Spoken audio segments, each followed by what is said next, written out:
1-0 অর্থাৎ বলা যায় যে 4টে পর্যন্ত ভোট পড়েছে 81.10% এবং এই ইভিএম গুলো যে ইভিএম এ গণদেবতাদের রায় বন্দী রয়েছে, এই ইভিএম গুলো স্ট্রং রুমের উদ্দেশ্যে কিন্তু অনেকটা আগে থেকেই রওনা হয়েছে এবং স্ট্রং রুম গুলো যেটা আমরা জানি যে উমাকান্ত একাডেমি যে স্কুলটি রয়েছে এটাতে কিন্তু স্ট্রং রুম বানানো হয়েছে। ওয়েস্ট ত্রিপুরার আন্ডারে রয়েছে 14টি বিধানসভা কেন্দ্র এবং 14টি বিধানসভা কেন্দ্রের যে বিভিন্ন বুথ ছিল বা পোলিং স্টেশন ছিল, সেই পোলিং স্টেশনের যে ইভিএম গুলো সেগুলো কিন্তু একে একে নিয়ে আসা হচ্ছে উমাকান্ত একাডেমির স্ট্রং রুমে। এবং আপনারা দেখতেই পাচ্ছেন ইতিমধ্যে কিন্তু প্রায় বলা যায় যে 14টির মধ্যে থেকে অনেকগুলোই পোলিং স্টেশনের বা ইভিএম মেশিন কিন্তু ইতিমধ্যেই পৌঁছে গেছে এবং যারা ভোট কাজে নিয়োজিত ছিল তারাও তাদের ইভিএম বন্দী করে বা গণদেবতাদের রায় বন্দী করে একে একে পৌঁছাচ্ছে উমাকান্ত একাডেমিতে। আমরা সেই চিত্র আপনাদের সামনে তুলে ধরছি।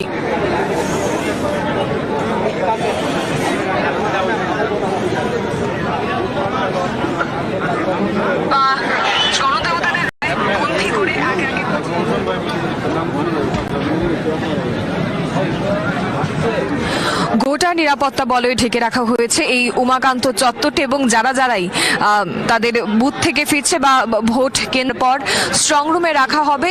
এই গোটা এলাকায় বলা যায় রিসিভিং সেন্টার রয়েছে এবং রিসিভিং সেন্টারের পর তারপর সেগুলোকে নিয়ে যাওয়া হবে স্ট্রং রুমের উদ্দেশ্যে। এবং আমি আপনাদের উদ্দেশ্যে আবারও জানাচ্ছি গোটা রাজ্যে যে ভোট ছিল বলা যায় 7টি বিধানসভা কেন্দ্রে তা বিকেল 4টা পর্যন্ত ভোট পড়েছে 81.10%।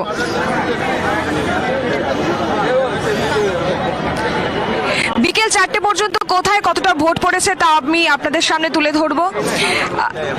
1 শিমনাতে ভোট পড়েছে 85.8%, 2 মোহনপুরে পড়েছে 80.9%, 3 বিধানসভা কেন্দ্রে পড়েছে 81.5%, 4 বজলা কেন্দ্রে বিকেল 4টা পর্যন্ত ভোট পড়েছে 80.8%, 5 খয়েরপুরে বিকেল 4টা পর্যন্ত ভোট পড়েছে 84.3%, 6 আগরতলাতে ভোট পড়েছে বিকেল 4টা পর্যন্ত 80.3%, 7 রামনগরে ভোট পড়েছে 75.4% এবং 8 টাউন বরদলি কেন্দ্রে ভোট পড়েছে 79.4%, 9 বনমালীপুরে বিকেল 4টা পর্যন্ত ভোট পড়েছে 79.7%, 10 মজলিশপুরে ভোট পড়েছে 81.0%, সেই সঙ্গে 11 মান্দাই বাজারে ভোট পড়েছে 84.7%, 12 টাকারজোলাতে বিকেল 4টা পর্যন্ত ভোট পড়েছে 81.0%।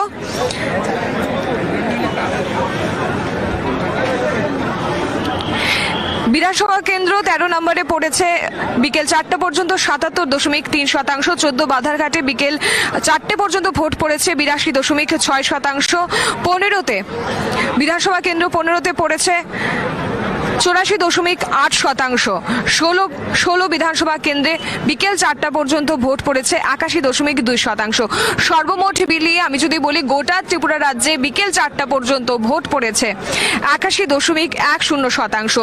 ভোর 7টা থেকেই ভোট গ্রহণ পর্ব শুরু হয়েছিল এবং একে একে বলা যায় যে 1টা পর্যন্ত টোটাল যে ভোট কাস্টিং আমরা দেখতে পেয়েছিলাম বা একটা পার্সেন্টেজ যেটা উঠেছিল সেটা 1টা পর্যন্তই 51 ছুঁয়েছিল এবং তারপরে 3টাতে আমরা দেখেছি যে 69.96% প্রায় ভোট পড়েছে এবং শেষ 4টা পর্যন্ত বা 4টার পর আমাদের হাতে যে তথ্য এসে পৌঁছেছে সেটার মধ্যে আমরা দেখতে পাচ্ছি যে পোলিং পার্সেন্টেজ যেটা 4টায় রয়েছে সেটা হচ্ছে 81.10%। আমরা সরাসরি রয়েছে উমাকান্ত ময়দান থেকে। আপনারা দেখতে পাচ্ছেন যে পোলিং স্টেশন থেকে বা বিভিন্ন পোলিং স্টেশন থেকে এই ওয়েস্ট ডিস্ট্রিক্টের অর্থাৎ পশ্চিম জেলার যে সমস্ত বিধানসভা কেন্দ্র রয়েছে সেই সমস্ত বিধানসভা কেন্দ্রগুলোর এই যে ইভিএম গুলো রয়েছে বা গণদেবতাদের রায় যে বাক্সে বন্দী রয়েছে 2রা মার্চ যেই বাক্স থেকে ফলাফল নির্ধারিত হবে সেই বাক্সগুলো কিন্তু একে একে স্ট্রং রুমের উদ্দেশ্যে রওনা হয়েছে। বিকেল 4টার পরে যে সমস্ত জায়গায় ভোট শেষ হওয়ার পর যারা ভোট কর্মীরা রয়েছেন তারা কিন্তু প্রপার সিল করে বা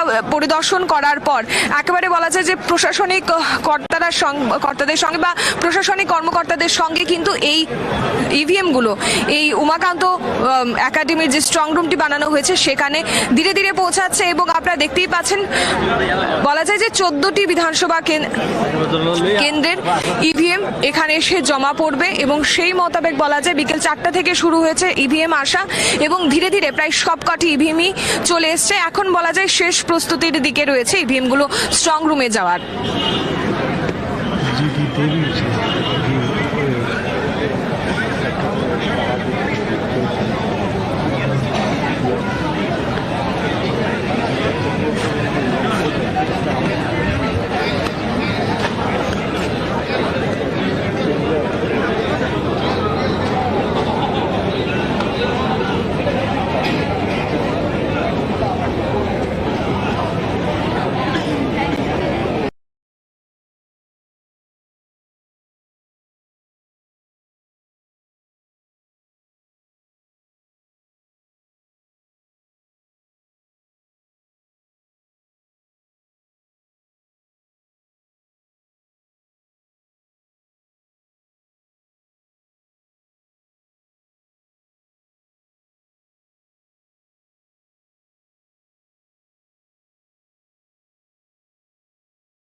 গোটা ত্রিপুরাবাসীর জন্য এবারের ত্রিপুরা বিধানসভা নির্বাচন অত্যন্ত গুরুত্বপূর্ণ ছিল এবং বলা যায় যে শুধুমাত্র বিধানসভা নির্বাচনের দিন নয়, অর্থাৎ আজই নয়, গোটা একটা বছর ধরে চলছিল প্রস্তুতি বা প্রচার প্রসার ইত্যাদি কিন্তু চলেছে। তবে যেদিন থেকে বিধানসভা নির্বাচনের দিনক্ষণ ঘোষণা হয়ে গেছে সেদিন থেকে কিন্তু প্রত্যেকটা দল পাখির চোখ করে এগিয়েছে এবং প্রচার প্রসারে কোনো ধরনের খামতি রাখতেও কিন্তু তারা নারাজ ছিলেন। বলা যায় প্রত্যেকটা দিন তারা বাড়ি বাড়ি চষে বেরিয়েছেন, বিভিন্ন জনসভা, রোড শো থেকে শুরু করে সম্মেলন থেকে শুরু করে ইত্যাদি ইত্যাদি বিভিন্ন সভায় মিলিত হয়েছে, গণদেবতাদের সঙ্গে কথা বলেছে। তবে এই যে গণদেবতাদের রায়, তারা সকাল 7টা থেকে গণদেবতারা তাদের গণতান্ত্রিক পদ্ধতিতে তাদের মতামত প্রকাশ করেছে এই ইভিএম এ বোতাম টিপে। এই ইভিএম গুলোই কিন্তু ধীরে ধীরে পৌঁছাচ্ছে বিভিন্ন স্ট্রং রুমে। আমরা যদি গোটা ত্রিপুরা রাজ্যের চিত্র দেখি তাহলে 7টি বিধানসভা কেন্দ্র যেগুলো ভাগ হয়েছে 8টি জেলার মধ্যে, বিভিন্ন জেলারগুলো কিন্তু বিভিন্ন জেলাতেই কাউন্টিং হবে। তবে আমাদের পশ্চিম ত্রিপুরা জেলার যে 14টি বিধানসভা কেন্দ্র রয়েছে সেই সমস্ত বিধানসভা কেন্দ্রের ইভিএম যতগুলো রয়েছে সমস্ত ইভিএম গুলো কিন্তু একে একে পৌঁছাচ্ছে উমাকান্ত একাডেমিতে এবং উমাকান্ত একাডেমির যে স্ট্রং রুমটি রাখা হয়েছে সেই স্ট্রং রুমে একটি একটি করে ইভিএম ঢোকানো হবে এবং যেটা বলা বাহুল্য যে 2রা মার্চ এই ইভিএম গুলো খোলা হবে। সেই ইভিএম এর নিরিখেই জানবো আমরা কে হবে ত্রিপুরার আগামীর 5 বছরের জন্য সরকার বা কে গড়বে সরকার।